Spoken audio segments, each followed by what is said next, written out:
dense, deserted forest lived a wolf named Whisperer. Whisperer wasn't an ordinary wolf. With a special power, he could whisper to the wind, reaching distant animals. Initially, he used this power to warn friends of danger or hunters.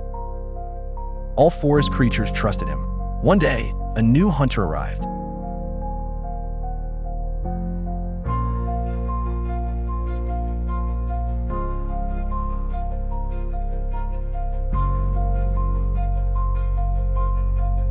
Animals would panic and flee, leaving Whisperer to feast undisturbed. This continued until one day, the hunter truly appeared.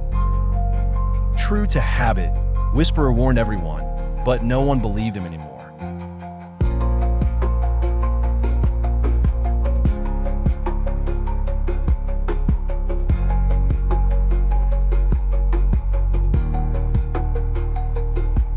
Never lie again, and use his power only for good.